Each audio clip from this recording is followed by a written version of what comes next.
Dr. Alex Allinson, Treasury Minister. Why has this proposal come about, and why in this two-part form?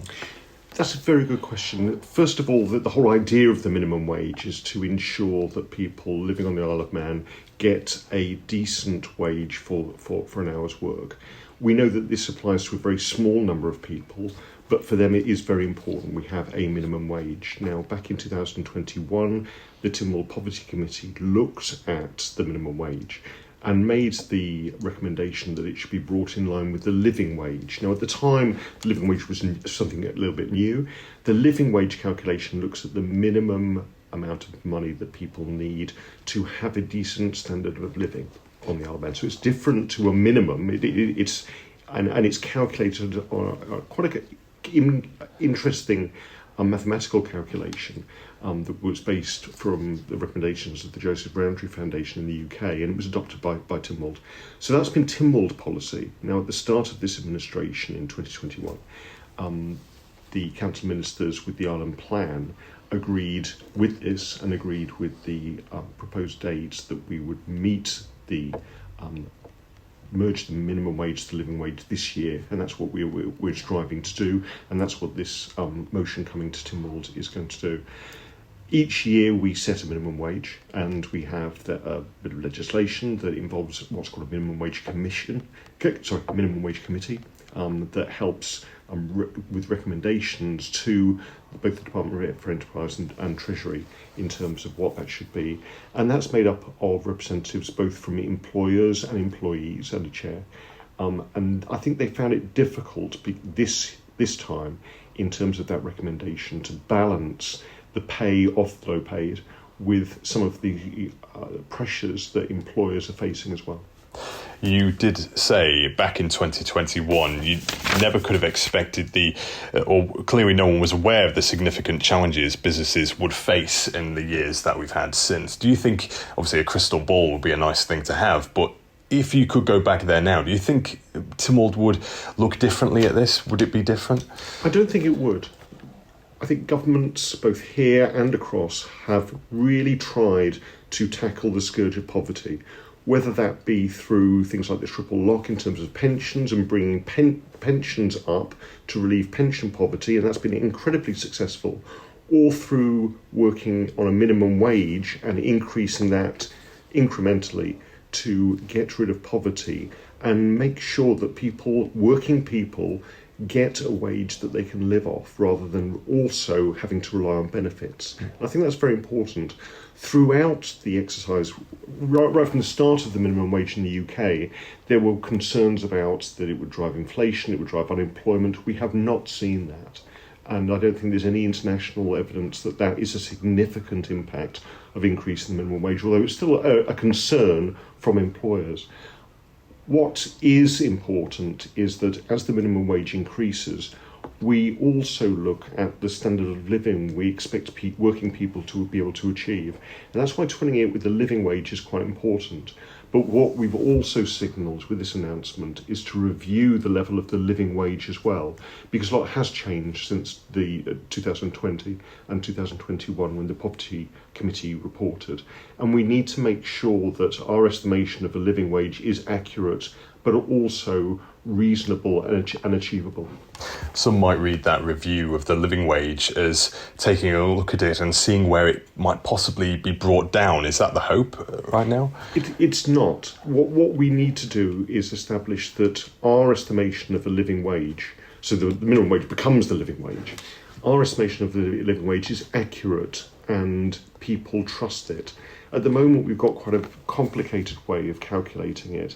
What other jurisdictions have done around us in the British Isles and in the island of Ireland is look at median income and having a percentage of that, either 60% or 66%, rather than a very complicated calculation, which is far more straightforward for both employees and employees to see and possibly better reflects the overall local economy of those islands.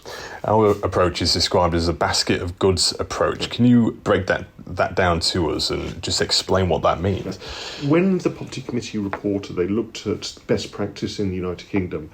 At the time, the living wage was just starting to be generated, and so they looked at a whole range of different household types ranging from single people to couples with children, or single parents, and tried to calculate how much they would need to achieve a reasonable standard of living in terms of food, in terms of accommodation, but divide that up, and then looking at all those household types, have some sort of average for what you'd need.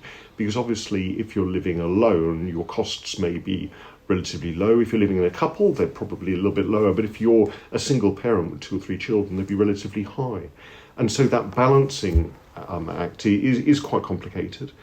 What we are now proposing is to look at that. Is that still a valid calculation? It takes quite a lot of time, effort.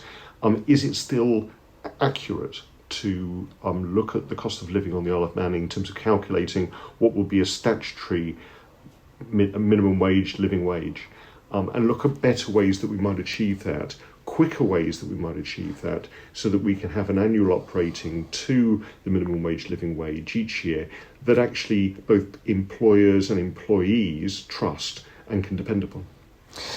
Now, you've described, or this 2-part increase is described as being set out, and the second part being in October is to allow the TT period and the MGP and that uplift in tourism and income that we get during that time, get that out of the way and then implement it in October. Now, we have already seen over Christmas a number of businesses and New Year, a number of businesses saying they are changing the way they are going to operate, or even closing their doors in a number of cases. Once this comes in from October this year, how many businesses do you expect will look at closing their doors this time next year? I don't think there is an answer for that, because when you look at the various businesses that have closed, and that's obviously a shame for all of them, it's all been for different reasons. Some of it has been people retiring and deciding not to carry on trading. Others, it's been the cost of goods and services. Other times it's been a competition. I think we always see a change in both the retail and hospitality landscape, and pay for workers is one of those pressures, but there are lots of others in terms of consumer confidence, consumer behaviour, energy costs and general inflation that we've seen coming through. I think when you look at overall at the Isle of Man economy, we still have quite a vibrant economy. We still have new shops, new businesses opening. We have record low unemployment, although we're monitoring that quite carefully at the moment. We have record high level of vacancies as well. And you do see seasonal variation, particularly in hospitality and leisure and retail. But I'm optimistic in terms of the general parameters of our economy that it will continue to remain vibrant and to remain sustainable going forward this year. What government's role is really to enable businesses to do well by creating the right environment.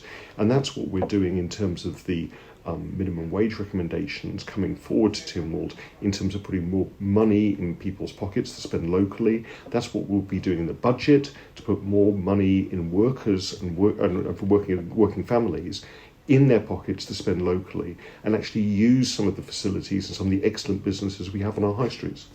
Some smaller businesses perhaps on the island might say, if you want to generate the right environment, as you mentioned there, then take a look at the VAT threshold. That was a conversation very much this time around TT last year. Is there any wiggle room on that? As I explained last year, in terms of VAT, this is a tax in terms of goods and services. It's not a tax on the provider of those, it's a tax on the purchaser. And it's a major component of government income, over a third. We are still going through a recalculation of that with the UK government. And I've signalled quite clearly that there is no current plans to alter the VAT agreement. We haven't confirmed that with the UK, and any changes to that would need further consultation with Treasury across. What we need to look at is the overall cost of doing business on the Isle of Man, in terms of things like national insurance, in terms of rates, in terms of carriage of goods and services with the steam packet, and we are addressing that. I will be making some budget announcements in terms of that, but also we've seen the steam packet company look at their fares, particularly for imports and exports for producers here, and these are part of a coherent economic strategy to maintain that vibrant community that we need, both for people who live here, but also for the visitor economy as well. If I could just put some comments to you that we've had from businesses. You mentioned you haven't really seen in the past that it's led to increased inflation, but one person in particular said I've just put my prices up to cover the cost increase in staff wages. So the doom cycle of inflation will continue. Do you expect you will start seeing the signs if this goes forward? No, I don't. When we've done our own analysis in terms of Treasury, looking at the effect of minimum wage increases on general inflation, and there can be a very slight increase for those companies who employ a lot of staff. However, when you look at the overall inflation figures on the Isle of Man, we're still running below the UK. When you look at the expected forecast for this year, we're hovering at around about 2%. So there will be some variation on that. But when you drill down to the causes of inflation, a lot of those key underlying fundamentals in terms of food inflation, energy cost inflation have now settled, and some of them are actually going down. And we've seen recently the gas price being decreased. We've seen stabilisation of electricity prices as well. So looking over the next 12 months, what I'm looking for is a period of stability. What the budget will be doing is trying to enforce that stability with certainty so that we can increase both consumer confidence but also business confidence, that they can invest in their businesses and hopefully drive better products and better services for the people of this island. What would you say to a business that for the past 12 months might have struggled with the times that we're living in, who is now looking ahead to these proposals and really considering their future? What would you say to them? What I'd say is, if they're considering their future, to reach out to the Department for Enterprise. We've launched now a local economy strategy which looks at a holistic way of helping businesses of all sizes in our island to actually improve their business outlooks, to improve the services they offer, to improve marketing, to look at increased productivity and efficiency that they can achieve. One of the issues with some of the smaller businesses we have on the Isle of Man, quite rightly, is that they are so busy. They are so busy from day to day that sometimes they don't have a chance to look over the parapet and see what future developments they can achieve. I think that a lot of the Department for Enterprise initiatives are to give them the help, advice and support to do that, to actually do some forward planning, where over the last 2 years in particular, a lot of it has been day-to-day crisis management. Now that we're in an environment of far more stable inflation, hopefully, further increased numbers of visitors this year as we saw last year, we can actually help those businesses develop and have a much more positive outcome going forward for the next couple of years. If I can just ask you finally as well then, it will go before Tynwald next month for approval. Do you expect you'll get it? There is always a balance in terms of minimum wage, to balance the needs of low-paid people, to balance the needs of the local economy, to put money in people's pockets so they can spend things on our island, buy goods and services. I think we have to make that balance with the needs of employers as well. So part of the government policy is looking at things like skills, training, support for local businesses.